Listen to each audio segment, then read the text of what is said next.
प्रणतक्लेशनाशाय गोविन्दाय नमो नमः। सदाशिवसमारम्भां शङ्कराचार्यमध्यमाम् अस्मदाचार्यपर्यन्तां वन्दे गुरुपरम्पराम्। गुरुर्ब्रह्मा गुरुर्विष्णु गुरुर्देवो महेश्वरः। गुरुः साक्षात् परं ब्रह्म तस्मै श्रीगुरवे नमः। परमश्रद्धेयाः प्रभास्तीर्थस्य अधिष्ठाता स्वरूपाः भगवन्तः श्री सोमनाथचरणाः श्री सोमनाथ संस्कृत विश्वविद्यालयस्य मान्याः कुलपतयः, मान्याः कुलसचिवाः, अध्यक्षाः, पूज्याः प्राचार्याः गुरवः, अद्यतनीय व्याख्यानस्य मुख्य वक्तृरूपेण समागताः श्री राजेन्द्र भाई चोटलिया महोदयाः, तथा च संस्कृत रसिकाः, संस्कार रसिकाः, संस्कृति रसिकाः, श्रवण रसिकाः भवन्तः सर्वे सज्जनाः स्वजनाः। भगवान पुराण पुरुषोत्तम के कृपा प्रसाद से श्री सोमनाथ संस्कृत विश्वविद्यालय द्वारा प्रचालित अल्पकालीन अभ्यासक्रम में विषय रखा गया है संस्कारों का मानव जीवन पर प्रभाव। और इस व्याख्यान श्रेणी में आज हमें भगवत कृपा से प्राप्त हुए हैं सारस्वत अतिथि मुख्य वक्ता के रूप में श्री राजेंद्र भाई चोटलिया महोदय। सर्वप्रथम श्री सोमनाथ संस्कृत विश्वविद्यालय परिवार की ओर से और इस अभ्यासक्रम में जुड़े हुए सब महानुभावों की ओर से मैं आज के प्रमुख वक्ता श्री का हृदय से स्वागत करता हूं, अभिनंदन करता हूं और अभिवादन करता हूं। आज हम जिनके मुख से संस्कारों से सुराष्ट्र निर्माण इस विषय पर जो उद्बोधन सुनने वाले हैं, हमारी व्याख्यान श्रेणी का आज का व्याख्यान हम जो सुनने वाले हैं वो श्री सरस्वती समुपासक श्री राजेंद्र साहब चोटलिया जी सौराष्ट्र विश्वविद्यालय में अनुस्नातक भवन में कार्यरत थे और है, ऐसा भी कह सकते हैं, क्योंकि ये स्वभाव से ही प्राध्यापक हैं। वही से प्राध्यापक हैं और निवृत्त हो जाए ऐसे ये प्राध्यापक नहीं है। मैं इनका अत्यंत निकटवर्ती परिचय रखता हूं। इनकी सरस्वती आराधना प्रेरणादायी है। संस्कृत में नया नया चिंतन करना, नई नई जिज्ञासा उत्पन्न हो, इस तरह से कुछ कार्य करना, ये इनका स्वभाव रहा है। अपने घर में भी छात्रों को और संस्कृत रसिकों को बुलाकर वो संस्कृत की आराधना करते हैं। विद्यमान समय में वो राजकोट में रहते हैं। सौराष्ट्र विश्वविद्यालय के नजदीक इनका निवास स्थान है। इनका ग्रंथालय भी समृद्ध है, इनकी विचार सृष्टि भी समृद्ध है। ये अभ्यासु है। बहुत सारे इन्होंने शोध लेख प्रकाशित किए हैं, शोध लेख प्रस्तुत किए हैं, ग्रंथ प्रकाशित किए हैं। और सौराष्ट्र प्रदेश में संस्कृत के क्षेत्र में इनकी एक विशेष नामना भी है, प्रतिष्ठा भी है। ऐसे श्री चोटलिया साहब आज हमें संस्कारों से सुराष्ट्र निर्माण इस विषय पर व्याख्यान प्रदान करने वाले हैं। मैं इनका अधिक समय न लेते हुए, ये स्वभाव से प्राध्यापक शिक्षक है, यही उनका सबसे बड़ा परिचय है। क्योंकि कोई भी विद्यार्थी कभी भी जिज्ञासा लेके इनके पास जाता है तो वो कभी अपना पद प्रतिष्ठा नहीं देखते हैं। विद्यार्थी की जिज्ञासा को प्रथम ध्यान में रखते हैं और विद्या व्यासंग करने में जुड़ जाते हैं। ये खेल में भी प्रवीण है, क्रीड़ा क्षेत्र में भी वो अच्छा प्रावीण्य रखते हैं। ऐसे सहृदयी जिनको कह सकते हैं, ऐसे प्रकृति प्रेमी जिन्हें कह सकते हैं, ऐसे श्री राजेंद्र भाई चोटलिया जी का पुनः एक बार मैं पंकज रावल सोमनाथ संस्कृत विश्वविद्यालय की ओर से और हम सब इस अभ्यास क्रम में जुड़े हुए सब महानुभावों की ओर से एक बार स्वागत करता हूं और उन्हें सादर निमंत्रित करता हूं आज के व्याख्यान के लिए कि वो कृपया अपना व्याख्यान प्रस्तुत करें। श्री चोटलिया साहब।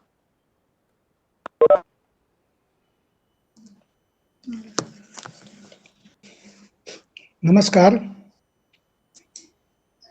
सोमनाथ विश्वविद्यालय द्वारा इस वेबिनार में आप सब संस्कृतानुरागियों का मैं स्वागत करता हूं। इस महामारी के दौरान भी हमारी जिज्ञासा, ज्ञान जिज्ञासा प्रवृत्त रहे, इसके लिए बहुत प्रशंसनीय प्रयास इस विश्वविद्यालय कर रहा है। इसके परिणाम स्वरूप और महामनीषी कुलगुरु परम सुहृद गोपबंधु जी के प्रशंस्य प्रयास से यह विश्वविद्यालय उत्तरोत्तर प्रगति कर रहा है। यह हमारा सबका सौभाग्य है। मुझे जो विषय दिया गया है, संस्कारों से सुराष्ट्र निर्माण, इस विषय के लिए मैं पहले कुछ श्लोक आपके समक्ष प्रस्तुत करूंगा। वर्णानाम अर्थसंघातानाम रसानाम छंदसामपि मंगलानाम च कर्तारौ वंदे वाणी विनायकौ अनादिनिधना नित्या वागुत्सृष्टा स्वयंभुवा आदौ वेदमयी दिव्या यतः सर्वा प्रवृत्तयः शब्द ब्रह्म यदेकं यच्चैतन्यं च सर्वभूतानां यत् परिणामस्त्रिभुवनमखिलमिदं जयति सा वाणी चातुर्वर्ण्यं त्रयो लोका चत्वारश्चाश्रमाः पृथक् भूतं भव्यं भविष्यच्च सर्वं वेदात् प्रसिद्ध्यति। हमारा ये जो हमारी वेद विद्या है, जो आण्विक शिकी से उद्भूत हुई है, और जो ये वेद विद्या है, इस वेद विद्या में से सबका आविर्भाव हुआ है, सब विद्याओं का आविर्भाव हुआ है। इसलिए मनु महाराज कहते हैं कि सर्वम वेदात् प्रसिद्ध्यति। तो स्वाभाविक है, संस्कार, हमारे जो संस्कार देने की जो परंपरा है, वह भी हमें प्राप्त होती है हमारे पुरखों से, और पुरखों को प्राप्त हुई है हमारे वेदों से। ये जो अपौरुषेय वाणी है, ये अपौरुषेय वाणी कभी गलत नहीं हो सकती, उसके ऊपर कोई भी शंका हम कर सकते ही नहीं। तो आप जानते होंगे कि सम परिभ्याम सूत्र से सम और क्रू धातु से संस्कार शब्द निष्पन्न हुआ गय प्रत्यय से। तो संस्कार क्या है? तो संस्कार के लिए मैंने अपने विचार से सप्तपदी बनाई है, तो 7 सूत्र दिए हैं। ये मेरी अपनी विचारणा है। तो संस्कार किसे कहते हैं, संक्षेप में हम बात करते हैं, उसके आधार पर मैं अगली बात रखूंगा। क्योंकि राष्ट्र निर्माण कोई भी राष्ट्र तभी कर सकता है जब उसके जो निवासी है, उसके जो लोग हैं, उसे कुछ प्राप्त हो, वह कुछ संपत्ति वाला हो। तो वह यदि संस्कार से संपन्न हो, संस्कार संपत्ति से समृद्ध हो, तब कोई भी राष्ट्र अपने राष्ट्र के लिए सुराष्ट्र का स्वप्न देख सकता है। तो संस्कार क्या चीज है? ये जीव पर शारीरिक क्रियाओं का आरोपण है, आरोपण बाहुल्य। एक बार नहीं, अनेक बार अलग अलग शारीरिक क्रियाओं का आरोपण करने से मनुष्य में संस्कार का सिंचन होता है, संस्कार अभिषिक्त होता है, उसका छिड़काव होता है। शारीरिक क्रियाओं, उसका आरोपण जीव के विविध भावों को व्यक्त करने की, जीव के विविध भावों को व्यक्त करने की जो शक्ति है उसे संस्कार कहते हैं। तो जीव के विविध भावों क्या है, यह हमें, जो हम आंग्ल भाषा में कह सकते हैं, यह इंप्रेशन फूड है।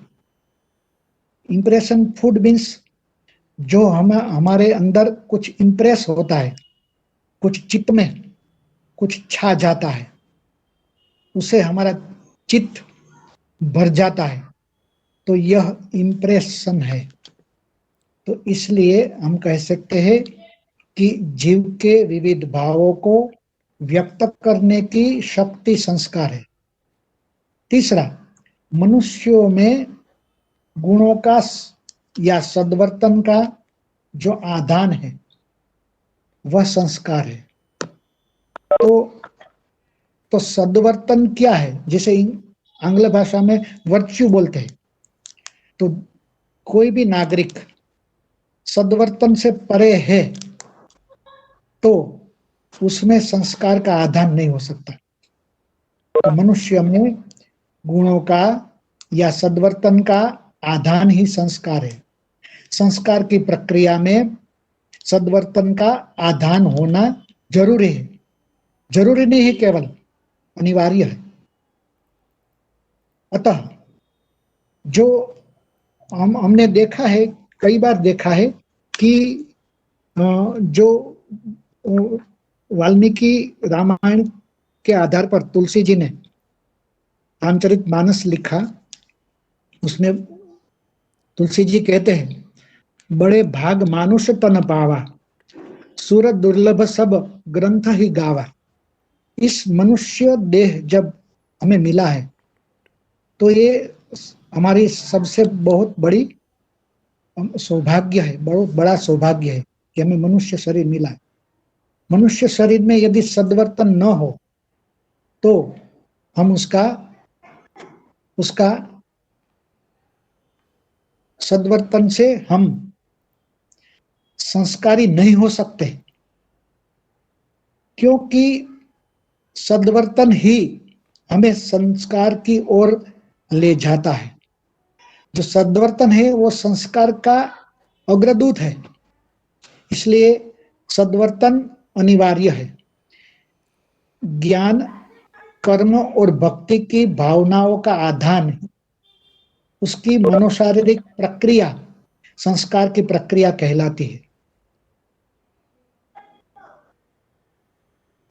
शिक्षा, प्रशिक्षण, सौजन्य, पूर्णता गौरवाय, पूर्णता शुद्धि से शुद्ध होना, बुद्धि से बुद्ध होना, मति से मतिमान होना, यह सद्वर्तन का ही परिणाम है, उसकी ही फलश्रुति है।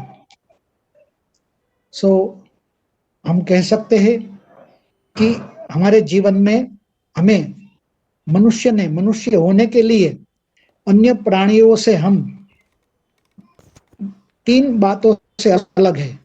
हमें बुद्धि मिली है, हमें वाणी मिली है और हम हंस सकते हैं। समग्र पृथ्वी की समस्त सृष्टि में मनुष्य एक ही ऐसा प्राणी है जो दूसरों से 3 चीजों से अलग है, बुद्धि से, वाणी से और हास्य से।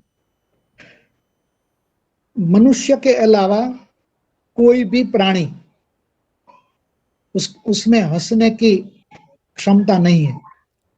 आनंद को अभिव्यक्त करते हैं अपने शरीर के अंगों से। देखो कुत्ता पूंछ हिला के अपना आनंद व्यक्त करता है। तो मनुष्य होना अर्थात बुद्धि, वाणी और हंसी से अलग होना है। परमात्मा ने देखो ये 3 संस्कार हमें दे दिए। अब उस 3 संस्कारों में सद्वर्तन को प्रविष्ट कर सद्वर्तन का आविर्भाव करके हमें अच्छा जीवन जीना है, ताकि हम राष्ट्र के अच्छे नागरिक बन सके। तो मति क्या है, बुद्धि क्या है, और उसके भी आगे प्रज्ञा क्या है। जो क्षण के लिए जिसका संचालन होता है चित्त में, उसे मति कहते हैं। उसे कहते हैं प्रत्युत्पन्ना मतित्वम। प्रत्युत्पन्ना मति सहज क्षणवार में उत्पन्न होती है, क्षणवार में नष्ट होती है। मति का आयुष्य लंबा नहीं होता, क्षणवार में उत्पन्न होती है, क्षणवार में नष्ट होती है, प्रत्युत्पन्ना होती है। मति से हम अपनी वर्तमान क्षण को संभाल सकते हैं। देखो मुझे ये मति आ गई, मैंने डायरेक्ट वो ये स्विच बंद कर दी, तो हम आग से हम बच गए। एक ही क्षण में मति से हम अपनी वर्तमान क्षण को संभाल सकते हैं। उसके ऊपर बुद्धि आती है। बुद्धि का लक्षण है, 2 लक्षण है। बुद्धि अर्थात क्या? बोधयित्री सा बुद्धि, धारयित्री सा बुद्धि। बुद्ध बोधन, धी धारण। आंग्ल भाषा में कह सकते हैं कोग्निशन एंड रिटेंशन। तो बुद्धि क्या है? बोधन कराती है। धी क्या है? धारयित्री, धियो यो न प्रचोदयात्। तो बोधन और धारण से विस्तरण होता है।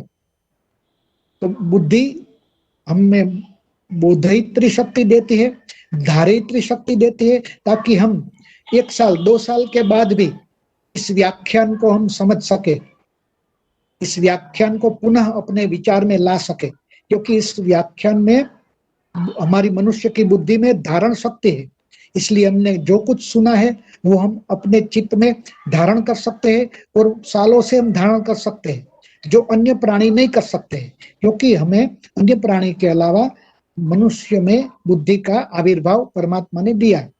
तो बुद्धि बोधयित्री, धारयित्री सा बुद्धि। बुद्धि जो है यह हमारी मनुष्य के अस्तित्व के लिए है, लेकिन इससे भी आगे हमें जाना है। हमें मनुष्य होते हुए भी ऋषि की कक्षा में आना है। रुच्छति ऋषि किल दर्शनात्, रुच्छति गच्छति इति ऋषि। तो ऋषि जो है वो प्रज्ञावान है। प्रकृष्ट मात्रायाम ज्ञानम सा प्रज्ञा। तो जो प्रज्ञा है वो बुद्धि से भी परे है, बुद्धि से भी आगे। बुद्धि हमारा इस जो अवतार है, मनुष्य का होना है, उसको संजोए रखती है, उसे अच्छा करती है। प्रज्ञा हमारे इसके बाद का अस्तित्व भी संजोए रखती है।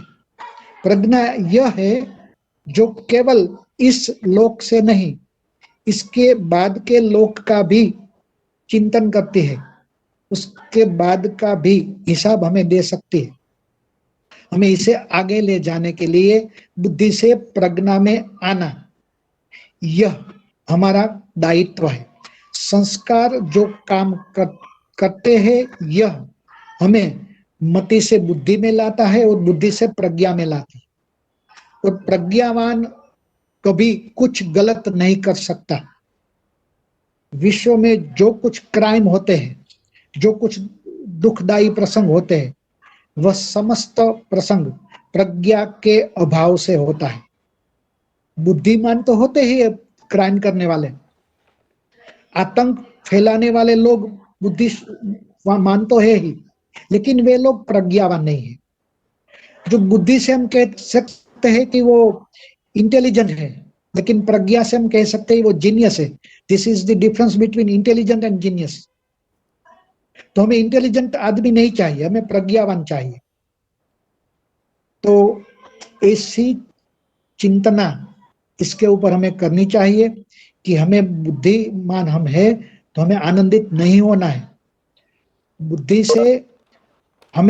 बुद्धि हमें दुष्ट कर्म के आधार ले जा सकते हैं, दुष्ट कर्मों करने के लिए हमें प्रेरित कर सकते हैं, हम उसे वश हो जाते हैं।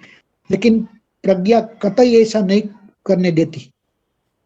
इसलिए और प्रज्ञा के बाद भी हमारे जो बुद्धिस्ट है, जो बौद्ध तत्व चिंतक है, वो कहते हैं पारमिता प्रज्ञा चाहिए, वो इससे भी आगे।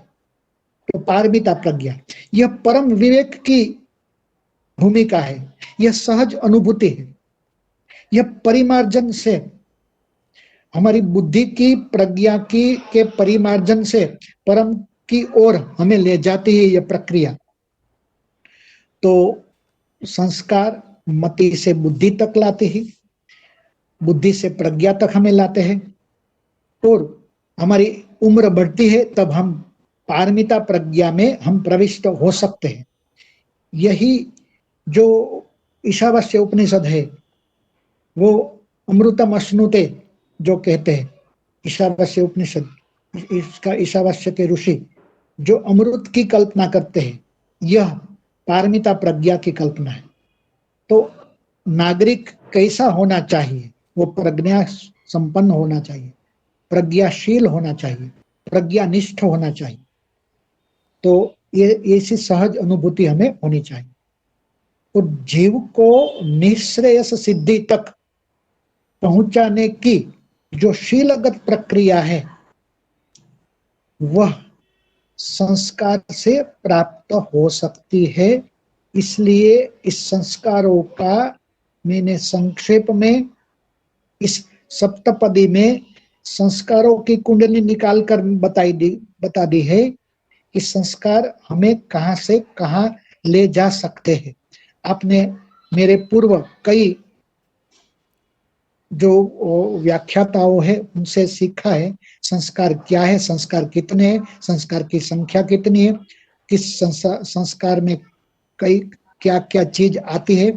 इसलिए उसके ऊपर मैं गौर बहुत कम करूंगा, लेकिन उसकी जो आन्वीक्षिकी है, उसकी जो तत्व विद्या है, उसकी जो एपिस्टिमोलॉजी है, उसका जो मेटाफिजिक्स है, उसके आधार पर मैं थोड़ा ज्यादा बोलूंगा। तो निःश्रेयस सिद्धि हाँ, जो वो वैशेषिक दर्शन कहते हैं निःश्रेयस सिद्धि स धर्म। तो धर्म हमें निःश्रेयस सिद्धि तक ले जाता है, यह हमारा धर्म है। धर्म मीन्स ड्यूटी। तो निःश्रेयस के लिए हमें ले जाने के लिए संस्कार जो है हमारी श्रृंखला है, एक श्रृंखला में से दूसरी श्रृंखला जैसे जुड़ी हुई है, इस तरह 16 संस्कार से हमारा पूरा शतायु 100 वर्ष का जो आयु है वह 16 से जुड़े हुए हैं। इसलिए ये जीव को इस सारी 16 संस्कार की श्रृंखलाएं हमें निःश्रेयस सिद्धि तक पहुंचने में मददरूप हो सकती है। तो इसलिए इस जो सप्तपदी है उसमें हमें यह गौर से यह समझना चाहिए कि मति केवल आनंद का विषय नहीं है, बुद्धि आनंद का विषय नहीं है, लेकिन हमें प्रज्ञा में आना होगा, प्रज्ञा को समझना होगा, प्रज्ञा को उसका मैनिफेस्टेशन करना होगा, उसका अपने में आविर्भाव करना होगा। प्रज्ञा ही हमें पूर्णता की ओर ले जा सकता है, और पूर्ण मनुष्य कभी गलती नहीं करता, कभी कोई भूल नहीं कर सकता।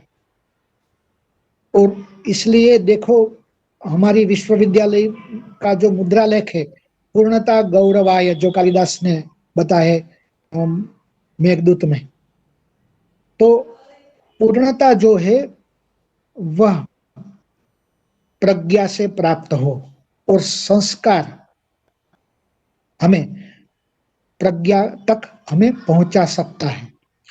तो यह मेरी मूल विचारधारा है। अब देखो, संस्कार संपन्न जो वो नागरिक जो होना चाहिए, उस संस्कारों से संपन्न राष्ट्र नागरिक कैसा होगा? तो जो राष्ट्र नागरिक हम जिसे कहते हैं, तो उसके आधार पर मैं एक बात रखूंगा कि ये जो वेद वांग्मय है, यह केवल विद्या नहीं है, यह शांति की विद्या है। यह केवल विद्या नहीं है, यह विज्ञान है। देखो, 19वीं सदी में समग्र विश्व हमारे संस्कारों को, हमारे वेद में पढ़े जो विचारों को केवल एक भाषा के तौर पर, यह विश्व की प्राचीन भाषा है और उसमें धर्म और ईश्वर आराधन है, दूसरा कुछ नहीं है। 19वीं सदी चली गई, अब 20वीं सदी आई, तब लोगों ने समझा कि 20वीं सदी में वेद केवल लैंग्वेज नहीं है, केवल भाषा नहीं है, केवल ईश्वर आराधन नहीं है, वेद स्वयं विद्या है। It is a cult itself, विद्या है, यह शांति की विद्या है। और हमें वेद और उपनिषद विश्व बंधुत्व की ओर नहीं ले जाता। देखो, गौर से समझना, विश्व बंधुत्व का वेदों का लक्ष्य नहीं है, उससे भी आगे का है विश्व ऐक्य का, जो विवेकानंद जी ने शिकागो व्याख्यान में कहा। विश्व बंधुत्व हमारा आत्यंतिक ध्येय नहीं है, विश्व ऐक्य हमारा आत्यंतिक ध्येय है। तो बंधुत्व से भी आगे ऐक्य है, वननेस है। तो ये 21वीं सदी में लोगों ने समझा कि वेद केवल भाषा नहीं है, केवल विधि विधान नहीं है। 19वीं सदी पूर्ण हो गई। वेद केवल विद्या नहीं है, 20वीं सदी पूर्ण हो गई। लेकिन जो वेद है, यह विज्ञान है। वेद इज अ साइंस इटसेल्फ। तो महर्षि अरविंद कहते हैं कि ये सब विश्व की समस्याओं का समाधान है। इसलिए क्या है कि ये प्रॉब्लम सॉल्विंग टेक्निक है। महर्षि अरविंद कहते हैं कि there is nothing fantastic in the serious ideas that Vedas contain truth of sciences as well as truth of religion, truth of science in modern world। इस आधुनिक जगत में ये रिलीजन के परे वो विज्ञान का सत्य है। तो हमें जो संस्कारों से, 16 संस्कारों से हमें हमारे वर्तमान विश्व 20 जितनी समस्याओं से घिर चुका है, इसमें से थोड़ी समस्याओं का मैं बयान रखूंगा अपने सामने। मूल्यों का ह्रास की समस्या, वस्तु विस्फोट की समस्या, विज्ञान और आध्यात्मिक विचारधारा के अभाव की समस्या, वैमनस्य के कारण युद्ध की विभीषिका पर खड़े हुए हम, तो युद्ध की समस्या, विश्व युद्ध की समस्या, आतंक और आतंकवाद की समस्या, मानसिक तनाव की समस्या, व्यसन और उनसे उद्भव होने वाले, उससे निःसृत होने वाले रोगों की समस्या, व्यक्तिगत और मानसिक पीड़ाओं की समस्या, राजकारण में, राजकीय गतिविधियों में मूल्यों के ह्रास की समस्या, पर्यावरण की बहुत बड़ी समस्या, जल अन्न वायु प्रदूषण की समस्या, मन प्रदूषण की समस्या, शिक्षा और मूल्य विहीनता की समस्या, शिक्षा में मूल्यों का अभाव की समस्या, ये सब संस्कारों की शिक्षा का अभाव का परिणाम है। अभाव और कुपोषण की समस्या, क्योंकि हमारा जो ये विश्व है, वो अतिरेक और अभाव दोनों से जूझ रहे। पैसों वाले के पास अतिरेक है और गरीबों के पास अभाव है। सो पैसे वाला વધારે तवंगर बनते हैं, गरीब ज्यादा गरीब बनते हैं। साम्यवाद और मूढ़ीवाद की समस्या है, विक्षिप्तता और आत्महत्याओं की समस्या है, विकसित राष्ट्र और विकासशील राष्ट्रों के अच्छे नेतृत्व की समस्या है, बेरोजगारी की समस्या है, अकर्मण्यता की समस्या है, और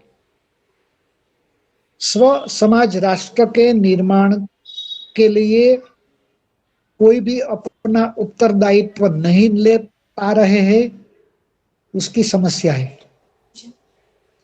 तो वर्तमान समय में पूरा विश्व इस 16 से 20 समस्याओं से जूझ रहा है। तो हमारे पास इस समस्या, इतनी सारी समस्या है, इस समस्याओं के सामने हमारे ऋषि मुनियों ने हमें इस संस्कारों की भेंट धरी है। हमारे जीवन के प्रत्येक पड़ाव में, प्रत्येक अवस्था में हमें बहुत अच्छी तरह से हमारा जो मानवीय है, हमारी जो मनुष्यता है, उसमें हम खड़े रह सके और समग्र विश्व के सामने हम अच्छे नागरिक बन सके। ऐसा कहो कि भारत की जो संकल्पना है वो कुर्वन्तो विश्वम आर्य की जो हमारी अवधारणा है, उसके ऊपर ये संस्कार हमें ले जाते हैं। तो पहले मैं बता दूं कि संस्कारों से संपन्न राष्ट्र नागरिक कैसा होगा। तो संस्कारों से संपन्न राष्ट्र नागरिक सामाजिक उत्तरदायित्व के प्रति संवेदनशील होगा। ये समस्या मेरी समस्या है, मैं इस समाज का बहुत अहम भाग हूं और मुझे ये सामाजिक समस्या को सुलझाना होगा। ऐसा उत्तरदायित्व हिम्मत पूर्वक जो लेने वाला जो युवा है, वही युवा कहता है, युवा स्यात् साधु, युवा आशिष्ठ दविष्ठ धृष्ठ बलिष्ठ, हमारे उपनिषद कहती है।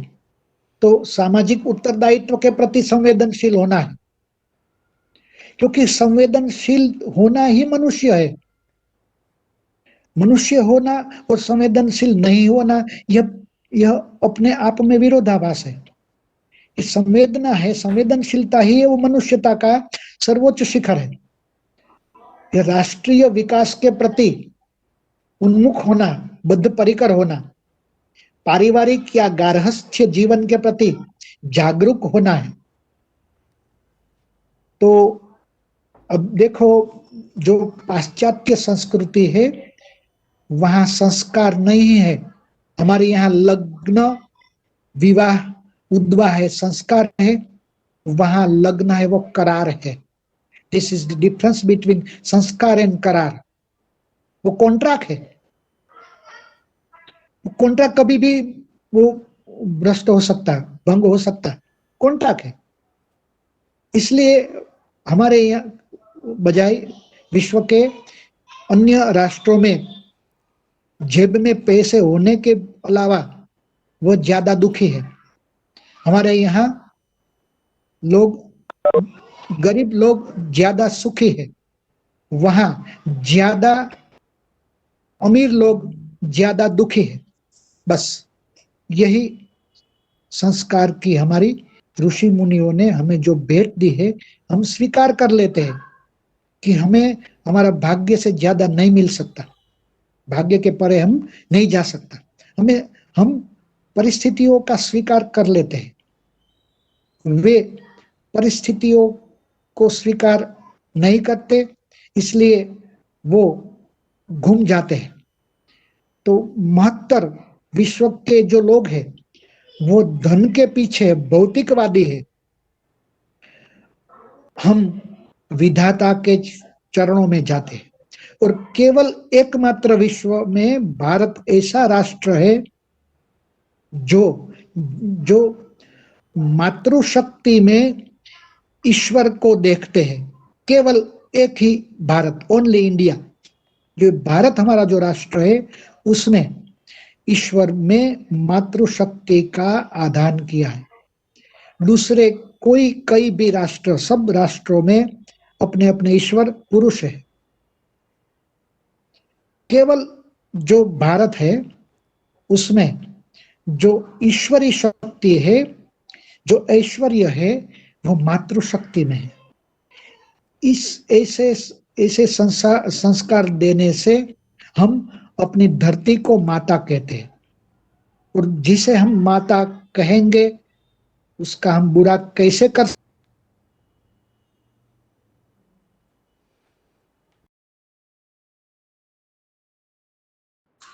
12वें कांड में, प्रथम अध्याय में। तो ये हमारे पुत्र हम पृथिव्याः, मेरी माँ पृथ्वी है, मैं उसका पुत्र हूं। तो ये जो कृतज्ञता का भाव है, ये हमें संस्कारों से ही मिला है। कहीं भी मदर अमेरिका नहीं है, मदर इंग्लैंड नहीं है, मदर जर्मनी नहीं है, लेकिन मदर इंडिया है, भारत माता है। क्योंकि वो में हमारा ममत्व हम उनसे ममत्व रखते हैं। मिमिते सा माता, ममत्व भाव रखते हैं। तो हमें उसका ऋण अदा करना पड़ेगा। हम अदा करने वाले हैं, ये हमारा संस्कार बोलते हैं।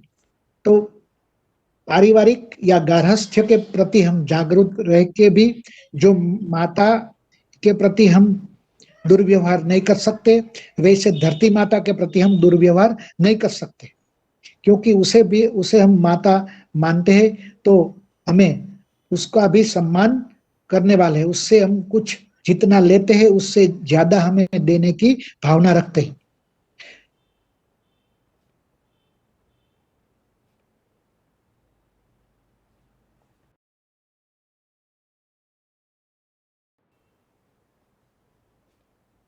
है और नैतिक मूल्यों का संरक्षण यदि हम कर सकते, उसका उत्तरदायित्व ले सकते, तो ऐसे नागरिक कभी पुलिस स्टेशन नहीं जाता, कभी वो पुलिस कस्टडी में नहीं जाता, कभी चोरी नहीं करता, कभी खराब कार्य नहीं करता। देखो, हमारी जो परंपरा है, संस्कृत पढ़े लिखे लोग हैं, कितने प्रतिशत आप कहीं भी विश्व में जाओ तो विश्व जान गया है कि संस्कृत और संस्कृति की चिंतन करने वाले जो नागरिक है, जो संस्कृत पढ़े लिखे लोग हैं, वो कभी क्राइम नहीं करते। कोई भी पुलिस स्टेशन में जाओ, कहीं भी जाओ और बताओ कि कोई भी संस्कृत सच्ची तरह पढ़ने वाला, उसने कोई भी क्राइम किया है, कोई भी गलत काम किया है, पुलिस में उसका कोई रिकॉर्ड नहीं है। तो यह हमारी जो शिक्षा है, उसे हमें गौरव होना चाहिए कि हम जो शिक्षा लेते हैं, वो संस्कृत पढ़ते हैं, उससे हम लाभान्वित हैं, इससे हम बड़भागी हैं। तो ये हमारी नैतिक मूल्यों की शिक्षा का वास्तव दर्शन है। वो वैयक्तिक मूल्य के स्थापक और आचरणकर्ता ऐसा नागरिक होना चाहिए। वैयक्तिक मूल्य हमें गंवाना नहीं चाहिए। देखो, मैं यहाँ बड़ी बड़ी बात करूंगा और इसके बाद के बाकी के समय में मैं गलत काम नहीं कर सकता। मेरा बोलना और मेरा आचरण करना वो अलग नहीं हो सकता। यथा चित्तम तथा वाचा, यथा वाचा तथा क्रिया। चित्त, वाचा और क्रिया का समभाव होना चाहिए। यथा चित्तम तथा वाचा, यथा वाचा तथा क्रिया। मेरा जैसा चित्त है वैसी मेरी वाणी होनी चाहिए, मेरी वाणी जैसी होनी चाहिए वैसे मेरे कर्तृत्व होना चाहिए, मेरा कर्तव्य होना चाहिए। तो इस तीनों में संतुलन होना चाहिए। तो वैयक्तिक मूल्य, उसमें ह्रास कभी नहीं होने देना चाहिए। तो स्थापक और आचरणकर्ता उसके इस मूल्यों के अपने में हम होने चाहिए। वैयक्तिक मूल्यों का आदान करें, उसकी हम अपने में चित्त में स्थापना करें और उसके आधार पर, उसकी गाइडलाइन के आधार पर हम अपना जीवन प्रशस्त करें। और अंतिम जो है वो अंतर्विकास है, क्योंकि जो वेद विद्या पढ़ने का, वेद विद्या की प्राप्ति होना, मनुष्य में मनुष्यता का जो अंतर्विकास है उसके सर्वोच्च शिखर पर जाना है, वह है अध्यात्म की प्राप्ति। जो अध्यात्म है उसकी प्राप्ति अंतर्विकास से ही होती है। अंतर्विकास जिसका नहीं हुआ, कोई भी ज्ञान वाला हो, कितने भी ज्ञान वाला हो, अंतर्विकास नहीं है तो उसका ज्ञान निरर्थक है। ज्ञान की पूर्णाहुति, ज्ञान की परिष्कृति अंतर्विकास से ही होनी चाहिए। और जिसका अंतर विकसित हुआ, मम अंतर विकसित करो, इसे हम गीत गाते हैं। तो अंतर विकास जो है वह अध्यात्म की सीढ़ी, हम उसके आधार पर अध्यात्म के प्रति हम अध्यात्मशील हम हो जाते हैं, तब हम उत्तम राष्ट्र नागरिक बन सकते हैं। यह उत्तम राष्ट्र नागरिक की अवधारणा है कि हमें अध्यात्म के बिना हम राष्ट्र को सर्वोच्च शिखर पर नहीं बिठा सकते, परम वैभव के शिखर पर हम नहीं बिठा सकते। कोई भी राष्ट्र जब अंतर्विकास की, प्रज्ञा की बात अपने एजुकेशन में, अपनी शिक्षा में नहीं रखता, तो उस राष्ट्र का विकास नहीं हो पाता। उसे युद्ध की विभीषिकाओं में आना पड़ता है, उसकी कगार पर खड़े रह जाते हैं, क्योंकि अंतर्विकास से सामने वालों का हित करना ही हमारा दायित्व हो जाता है। जीवो जीवस्य जीवनम, जीवो जीवस्य भोजनम नहीं। क्योंकि अंतर्विकास से अब मैं बहुत बड़ी बात रखता हूं, अहम बात रखता हूं, हमें मदिरालय से अमृतालय तक ले जाता है। देखो, मदिरालय की संस्कृति से अमृतालय की संस्कृति में ले जाता है। कहाँ जाना है, हमें क्या पसंद करना है, हमें कौन सी संस्कृति चाहिए। तो ये जो संस्कार है ये हमें मदिरालय की संस्कृति से हटाकर अमृतालय की संस्कृति की ओर हमें प्रशस्त करता है, मार्ग हमारा प्रशस्त करता है। इसलिए हमें गौरव होना चाहिए, हमारे ऋषि मुनियों ने हमें जो संस्कार की जो संकल्पना दी है। मेरे पास बहुत बड़ी अच्छी किताब है, हिंदू संस्कार, डॉक्टर राजबली पांडे की मेरे पास है। तो उसमें बहुत कुछ लिखा है, लेकिन इसके आधार पर मैंने अपना स्वचिंतन करके थोड़े सारे इतने मुद्दों की मैंने चर्चा रखने का मुनासिब समझा। अब देखो, एक दूसरे पहलू की बात करेंगे हम। भारत की भारतीयता में है सुराष्ट्र के मूल। अब देखो, 16 संस्कारों के आधार पर आपने सब सुन लिए, 16 संस्कार कैसे होने चाहिए, उसमें कैसी कैसी प्रक्रिया होती है, कैसी कैसे विधि विधान से हमें पसार होना है, हमें निकलना है, और उसके अनुष्ठान में रत होना है, और उसका अनुष्ठान से जो अनुष्ठाता है हम, वह सच्चा भारतीय हम अपने आप को कह सकते हैं। क्योंकि भा अर्थात प्रकाश, ज्ञान का प्रकाश, रत मीन्स बिजी, उसमें रच्चा पचा, उसमें निहित, ज्ञान में जो व्यस्त है, ज्ञान में जो मस्त है। भा अर्थात ज्ञान, ज्ञान का प्रकाश, और रत मीन्स निरत, उसमें रचा हुआ, उसमें मजा हुआ, तो ये भारत है। तो हमें भारत को भारत रहने देना है, इंडिया नहीं बनाना है। यह पहली अवधारणा है। हमें भारतीय रहना है। हमारे दयानंद जी ने भी कहा है, return to our Vedas, return to nature. हमें अपनी प्रकृति की ओर जाना है। हमारे पास तीन है, हमारी मनुष्य की प्रकृति, उनसे जो अधम कार्य करोगे, संस्कारों से अधम कार्य करोगे, संस्कार से भ्रष्ट हो जाओगे तो विकृति कहलाएगी। और प्रकृति से आगे संस्कारों का आधान करोगे तो संस्कृति कहलाएगी। कहाँ जाना है हमें? प्रकृति हमारा जन्म है, उसमें संस्कारों का आदान होने से हमें हमारी जीवन नैया को संस्कृति की ओर हम ले जा सकते हैं। संस्कारों के आदान नहीं करने से हमें विकृति को की ओर ले जाते हैं। तो क्या चाहिए हमें? ऊपर जाना है तो संस्कृति, नीचे जाना है तो विकृति। हम अभी कोई भी मनुष्य जन्म से प्रकृति में होता है, मनुष्य की प्रकृति में, उसे संस्कार की श्रृंखला से हमें संस्कृति की ओर ले जाता है। और सुसंस्कृत नागरिक विद्या में, हुनर में, ज्ञान विज्ञान में, विद्याओं में जो व्यस्त रहता है, अपना जीवन पसार करता है, तो उसे भारतीय कह सकते हैं।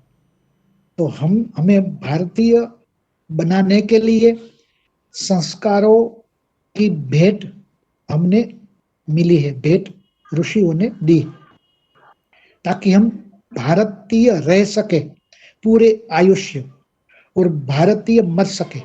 क्योंकि जीवन जो है वह विकृति है। कालिदास ने कहा है कि मरणम प्रकृति ही विकृतिर्तु जीवनम उच्यते। जो मृत्यु है वह सत्य है।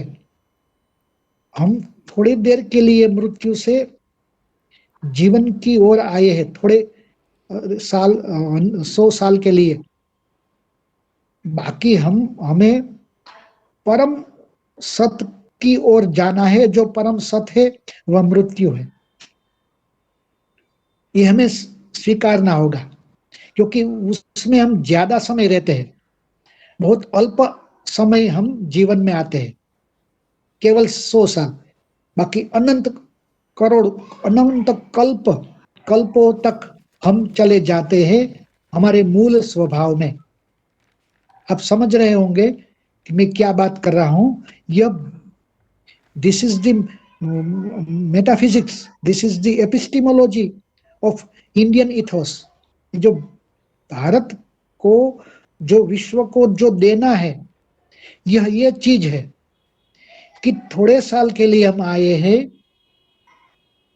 हम यहाँ मेहमान है, मालिक नहीं है। हम अपने शरीर में मेहमान है, मालिक नहीं है। ताकि हम अपने शरीर में थोड़े कुछ बचे कुचे साल हम भर सके और पूर्ण आयुष्य में अब हम भी खुश रहे, दूसरों को भी खुश रख सके। तो ये भारतीयता की मूल चिंतन धारा है। ये ज्ञान प्रधान सांस्कृतिक परिवेश युक्त नागरिक हमें चाहिए, जो विविध विद्याओं में पूर्णता प्राप्त कर सकता है। पूर्णता का मैं जिक्र करूंगा, क्योंकि पूर्णता गौरवाय, हमारा जो मुद्रा लेख है वो कहता है पूर्णता गौरव, वो पूर्णता ही हमें गौरव प्रदान करता है। मैं एक प्रसंग आपको कहूं, आपसे बात करूं, बहुत अच्छा प्रसंग है कि भारत ने विश्व को क्या दिया है। भारत ने विश्व को ऐसे ऐसे प्रबुद्ध लोग दिए हैं। आपने सुना होगा झंडू फार्मास्यूटिकल लिमिटेड, जो दवाई, आयुर्वेदिक दवाई बनाने की फार्मेसी कंपनी है, उसका नाम है झंडू। लेकिन उसके ऊपर बहुत जो नॉलेज इज पावर, उसके आधार पर मैं बात कर रहा हूँ। Knowledge is power. अच्छा, सच्चा भारतीय क्या है? वो आयुर्विज्ञान के बहुत बड़े ज्ञाता है। वो, उसका नाम था झंडू भट्ट। वो जामनगर के निवासी थे। फिर भावनगर के राजा उसे अपने राजवैद के तौर पर उसे ले गए भावनगर। वो केवल राज घरानों के ही वैद्य थे, बहुत अच्छे नाड़ी वैद्य थे। वो केवल नाड़ी को हाथ में रखकर सब कुछ बता सकते थे। देखो, पूर्णता गौरवाय के आधार पर मैं ये बात रखता हूं। और सच्चा भारतीय ज्ञानी कैसा होना चाहिए? देखो, वो जंडू भट्ट जो है वो जो बालों के ऊपर वो संशोधन कार्य करते थे। वो अपने खुद के बाल 6 फुट से भी ज्यादा थे। उसने अपने बाल अपने मस्तक के ऊपर झुंड बना के रखा था, इसलिए वो झुंड को गुजराती में झंडू बोलते थे, जंडू भट्ट। तो वो बन गया नाम जंडू भट्ट। वो बालों के झुंड अपने मस्तक के ऊपर रखते थे। तो ऐसे वो नाड़ी के प्रखर विद्वान थे। कोई भी राजघराने के लोग उसके पास आते, तो देखो, जब राज परिवार की स्त्री आती तो वो अपने हाथ को स्पर्श नहीं करते। वो एक रज्जू, डोरी मंगवाते हैं। वो डोरी अपने वो दाहिने हाथ में बांध लेते हैं, जहां से जो हमारी नाड़ी धबकती है, वो उसके ऊपर वो ग्रंथि लगा के, गांठ लगा के, वो उसका जो आदमी है वो झंडू भट्ट को देते थे। और जो जो डोरी के धड़कन के आधार पर झंडू भट्ट जी वो निदान करते थे कि आपको क्या रोग है, आपको कैसे कैसी तकलीफ है। केवल देखो, हाथ का स्पर्श किए बिना वो अपने दाहिने हाथ में जो डोरी बांधकर वहां ग्रंथि लगा के, ग्रंथि कहाँ लगाते? जो वो हमारी जो नस होती है, वेन होती है, वो दबकती है दाहिने हाथ में, उसके ऊपर ग्रंथि लगाते हैं। और वो डोरी झंडू भट्ट को देते हैं, क्योंकि ये जो दाहिना हाथ है वो स्त्री का है, तो स्त्री को स्पर्श नहीं कर सकते। इसलिए वो जब स्त्री जो है वो अपनी शिबिका में बैठे बैठे ही वो झंडू भट्ट को डोरी थमा देते हैं। और डोरी थमा देने के बाद वो डोरी की हिलचाल से वो झंडू भट्ट निदान करते थे कि आपको क्या रोग है। एक बार ऐसा हुआ कि उसकी जो लंदन में पढ़ी लिखी, इंजीनियरिंग में पढ़ी लिखी एक लड़की, युवती, वो भी साथ में राजमाता के साथ आई। वो बोलती, मैं नहीं मानती, ये क्या है, ऐसे ऐसे ऐसे लोग नहीं हो सकते कि केवल इस डोरी से ही कैसे कह सकते हैं। सो उसने अपने साथ बिल्ली लाई थी, अपनी प्यारी बिल्ली, कैट कैट। तो उसने थोड़ी मिस्चिफ से अपनी प्यारी बिल्ली के पाँव में डोरी बांधकर झंडू भट्ट को दम थमाई, कसौटी करने के लिए। झंडू भट्ट रोने लगे, बोले कि मेरे पहली बार मेरा इतना अपमान किया है किसी ने, मेरी विद्या का अभी इतना अपमान किसी ने नहीं किया, क्योंकि ये आदमी का पल्सेशन नहीं है, ये आदमी का हाथ नहीं है, ये कोई प्राणी का है। और देखो, उसे कह दो जाओ कि ये 4 पैरों वाला प्राणी है और 2.5 महीने में उसे प्रसव होगा और प्रसव में 2 बच्चे देंगे। ये कोई 4 पैरों वाली मादा है, 2.5 महीने में 2 बच्चे देने वाली है, और उसने कुछ 100-150 ग्राम वाला कुछ खाया है। तो वो आश्चर्यचकित हो गई, दिग्मूढ़ हो गई कि ये कैसे संभव। ये पूरा सही बात है कि मेरी बिल्ली गर्भवती है, और फिर ठीक 2.5 महीने के बाद 2 बच्चे आए। तो ये जो हमारी जो विद्या है, हमारे जो आयुर्वेद की जो हमारी जो विद्या है, हमारी जो शिक्षा है, वो पूरे विश्व में प्रख्यात थी। इसलिए हम कह सकते हैं कि ये जो आयुर्वेद विज्ञान विषय जो हमारी प्रज्ञा है वो सारे विश्व में प्रख्यात थी। मैं तो यह एक ही प्रसंग आपके सामने रखता हूं। तेनालीरामा का भी प्रसंग है। जब वो राज्य में गए तो राजा ने कई सारे जो जादू के प्रयोग, एक जादूगर दिखला रहा था। तो तेनालीरामा बोला कि मैं भी एक जो जादूगर से चैलेंज करना चाहता हूं, और ये जो जादूगर जो सब कुछ करता है, तो मैं ऐसा करना चाहता हूं कि मैं आंखें बंद करके जो काम करूंगा वो इस जादूगर को आंखें खोल के काम करना है। तो क्या बोला, जादूगर ने वो चैलेंज स्वीकार कर ली कि ये बच्चा जो आंखें बंद करके जो कर सकता है वो मैं आंखें खोल कर तो कर सकूंगा ही, लेकिन बच्चे ने कहा कि राजा जी, ये जो नहीं करोगे तो जो आप जादूगर को जो देने वाले हैं इनाम, जो मुझे आप देंगे। राजा सहमत हुआ। और ये जो 12-13 साल का जो तेनाली रामा है, दक्षिण भारत का हमारा लड़का, तो वो राजा के समक्ष उसने बोला कि ये जो मरीचिका है, जो मिर्च का जो पाउडर है लाल रंग का, उसे उसे मंगवाया, ले आया। और उसने क्या कहा कि देखो, मैं ये काम आंख बंद करके कर रहा हूं, वो इस जादूगर को ये काम आंख खोल के करना है। उसने जो लाल मिर्ची का जो पाउडर है वो अपने आंखों के ऊपर आंख बंद करके वो पाउडर को छिड़का, आंख बंद करके। और राजा से बोले कि देखो, अब जादूगर को यह काम आंखें खोल के करना है, तो कई नहीं कर सकते। वो जादूगर बहुत घबरा गया, अपनी हार मान ली। फिर उसने कहा कि मुझे अब आप इनाम दो। राजा ने कहा, आपको क्या इनाम चाहिए? मुझे 100 चाबुक की सजा चाहिए, 100 चाबुक मुझे लगाओ। ये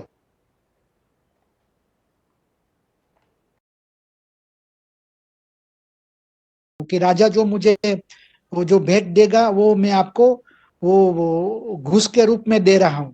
तब उस दरबानों ने मुझे प्रवेश दिया, इस घूस मैंने दी, इसलिए तो मुझे आधी आधी घूस उसे भी दिलानी है, इसलिए 50-50 करोड़ों की सजा उनको भी मिले।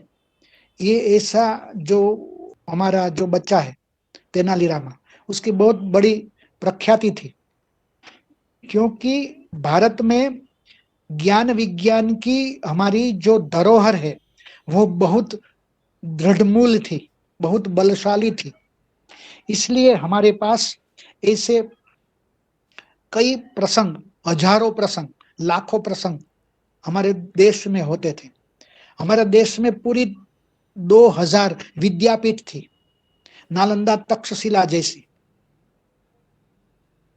तक्षशिला जैसी विद्यापीठ विश्व में कहीं भी नहीं थी। इसलिए 7वीं सदी से ह्यूएन सांग, इत्सिंग, कई लोग यहाँ ज्ञान विज्ञान के लिए आते थे। तो देखो, ये हमारी भारत की भारतीयता है। और हम आगे थोड़ी बात करें तो इसमें मैं बहुत जल्दी से बताऊंगा कि संस्कारों व्यक्तित्व निर्माण से राष्ट्र निर्माण संभव है।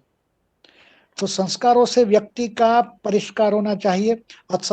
असतो मा सद्गमय, तमसो मा ज्योतिर्गमय, मृत्योर्मा अमृतम गमय, ये हमारा संस्कार है। सत्यम शिवम सुंदरम की संकल्पना हमारा संस्कार है। हमारे पास यम है, हमारे पास नियम है। शौच, संतोष, तप, स्वाध्याय, ईश्वर प्रणिधान, चित्त शुद्धि से आचार शुद्धि, अहिंसा, सत्य, अस्तेय, ब्रह्मचर्य, परिग्रह, सब कुछ हमारे पास है। तो इनसे हम अष्ट अंग योग हम प्राप्त कर सकते हैं। योग किसे कहते हैं? अप्राप्तस्य प्राप्ति ही योग, प्राप्तस्य रक्षणम क्षेम।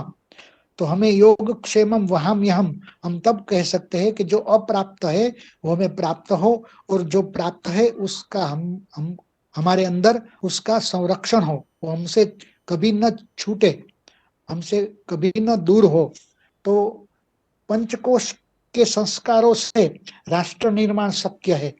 अन्नमय कोश से पहले हमारा शरीर का शुद्धिकरण हो, शरीर का संस्करण हो अन्नमय से। फिर इसके आगे मनोमय कोश है, स्मृति का संस्करण हो। प्राणमय कोश से इंद्रियों की शुद्धि हो, बौद्धिक विकास हो।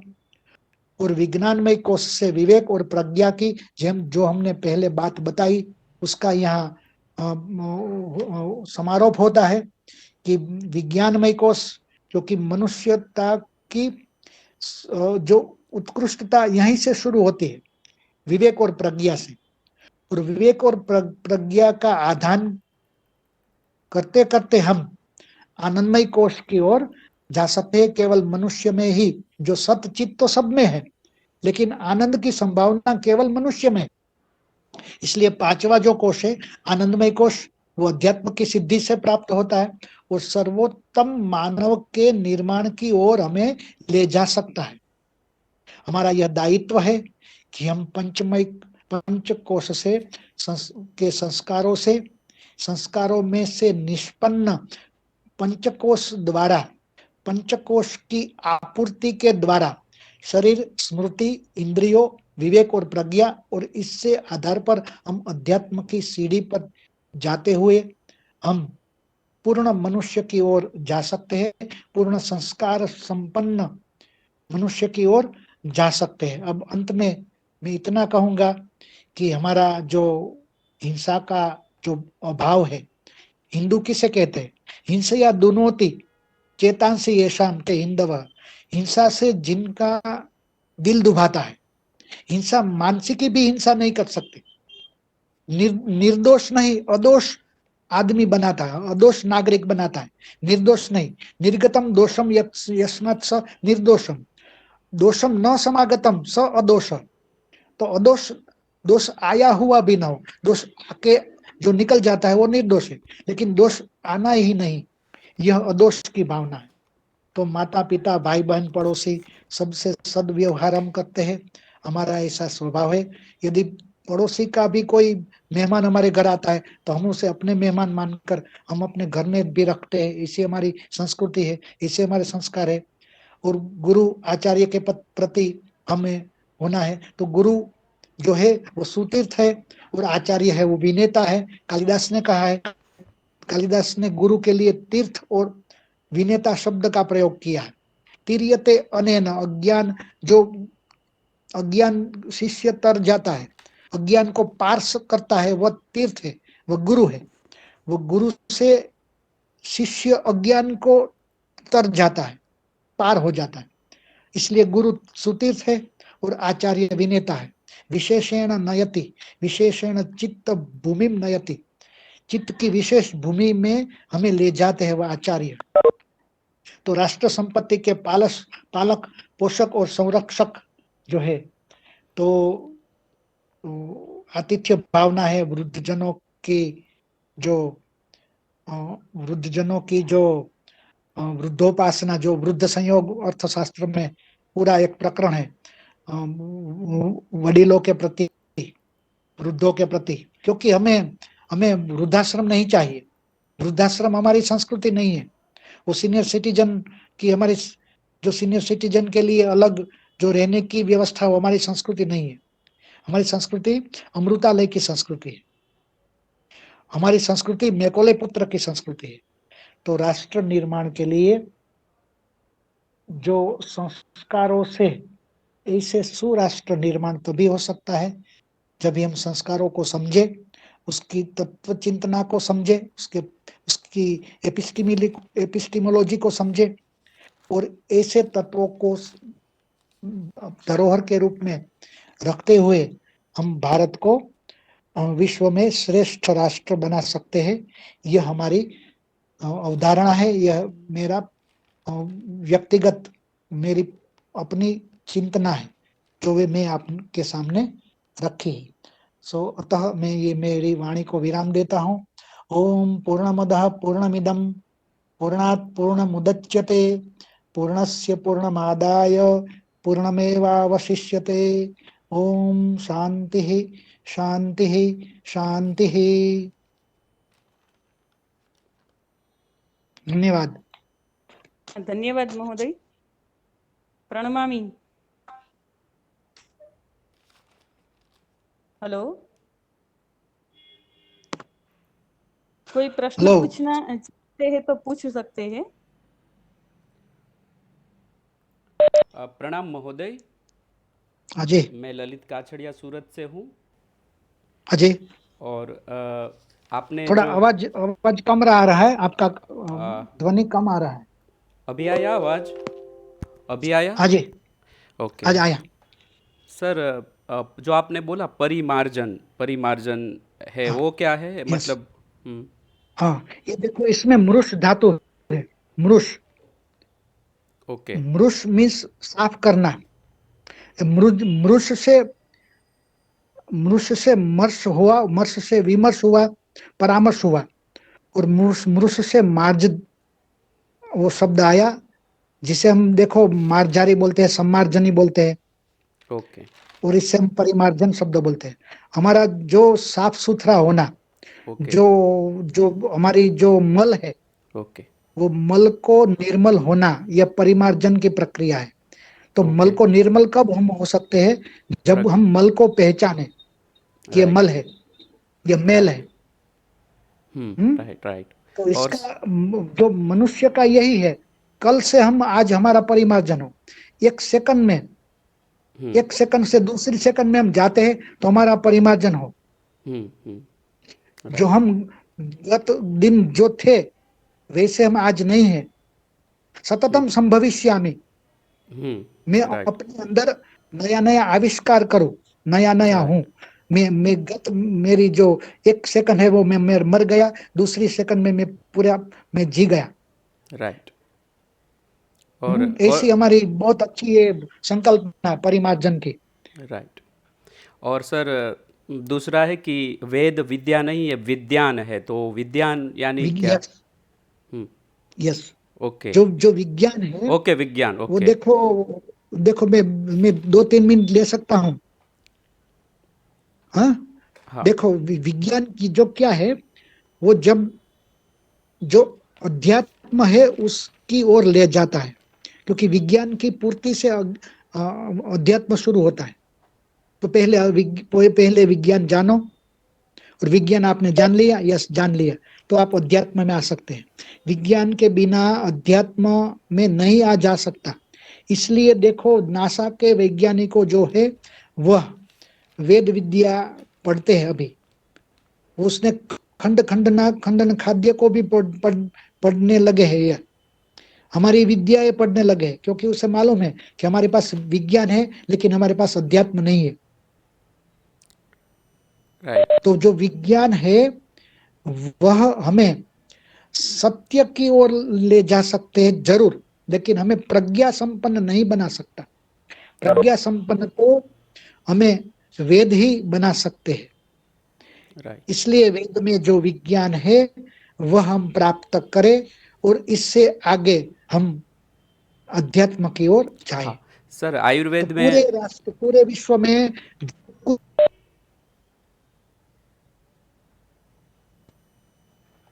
कि पहले वेद पढ़ो, वेद में जो विज्ञान है वो देखो, और विज्ञान से आप अपनी प्रज्ञा को सुदृढ़ बनाओ। वो दर्शन शास्त्र भी पढ़ने लगे। हमारे जो पुणे के जो झा है, वो प्रोफेसर झा, वो नासा के वैज्ञानिकों को पढ़ाने जाते हैं, वीएन झा। तो यह विज्ञान है कि वेद में भी विज्ञान है। तो वेद में जो विज्ञान है उसके आधार पर मैं 2 घंटे में बोल सकता हूँ कि वेद में कैसे विज्ञान है। ओके। हाँ, मुझे धन्यवाद। आप कभी भी बता सकते हो, मैं पूरी डिटेल से आपको बता सकता हूँ। ओके, धन्यवाद। विज्ञान मीन साइंस नहीं, विज्ञान मीन साइंस नहीं, विशिष्टम ज्ञानम विज्ञानम।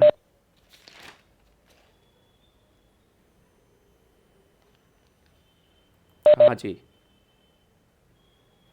और एक है कि प्रज्ञा अपराध, एक शब्द मैंने सुना था कि लोग प्रज्ञा हाँ, अपराध करते हैं। आयुर्वेद में खास करके हाँ, उसका उल्लेख है कि जानते हुए हाँ, भी वो भूल कर देते, तो उसके बारे में थोड़ा। हाँ, बहुत अच्छा है। आयुर्वेद का भी ये कंसेप्ट है। लेकिन ये प्रज्ञापराध क्या है कि हमारा जो सबकॉन्शियस माइंड है, वो सबकॉन्शियस माइंड में कुछ पड़ा होता है, वो जिससे हम सम्मत नहीं है। हमारा जो कॉन्शियस माइंड और सबकॉन्शियस माइंड में कॉन्फ्लिक्ट रहता है। तो कभी कभी हमारा जो सबकॉन्शियस माइंड है वो ऊपर आगे चला जाता है, और हमें वो हमारी नैया को वो संचालित करता है, जीवन नैया को। तो उससे हमारे अंदर जो जो कुछ प्रतिष्ठित है, उसके आधार पर हम काम करते हैं, वो जो सुषुप्त अवस्था में है, लेकिन ये वास्तव को नहीं संभाल सकते, ऐसा वर्च्यू, ऐसा वर्तन। तो इसे हम प्रज्ञापराध कर सकते हैं कि देखो ये मेरा सत है, तो मेरा सत आपका सत नहीं हो सकता। इसलिए मैं, देखो मुझे जब ज्वर आता है तो मैं जो कोई उसका उपाय करूं वो आप नहीं कर सकता, आप नहीं कर सकते, क्योंकि ये मेरी सिचुएशन है। तो प्रज्ञापराध क्या है कि आदमी मान लेता है कि मैं जो कुछ करता हूं वो सच है, लेकिन सत्य के ऊपर तथ्य है। There is vast difference between सत्य एंड तथ्य, बराबर। जो उसे कहते हैं रुत, सत्य और रुत। तो जो रुत है वो उसने इंग्लिश में बन गया राइट। जो रुत जो है उसमें इंग्लिश शब्द आ गया राइट। राइट का जो मूल जो रूप है वो रुत है। तो हमें, जी हमारे अंदर जो रूट है उसका हम अपराध कर सकते हैं, हम अपराध कर लेते हैं, क्योंकि हमें सत्य सत्य लगता है, रुत सत्य नहीं लगता, इसलिए हम रुत का अपराध कर बैठते हैं। ये प्रज्ञा अपराध है। बहुत बहुत धन्यवाद महोदय, बहुत बहुत धन्यवाद, आभार।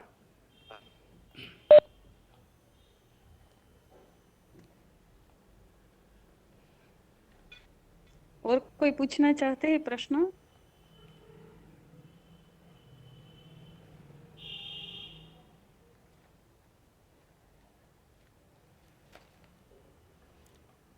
ठीक है, तो हम यहाँ व्याख्यान पूर्ण कर रहे हैं।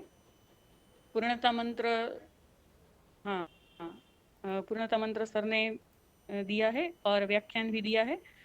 चौटलिया, राजेंद्र चौटलिया महोदय को मैं यूनिवर्सिटी की ओर से और पुराण संकाय की ओर से धन्यवाद प्रकट करती हूँ, और वो मेरे गुरु भी है, इसके लिए मैं प्रणाम भी करती हूँ।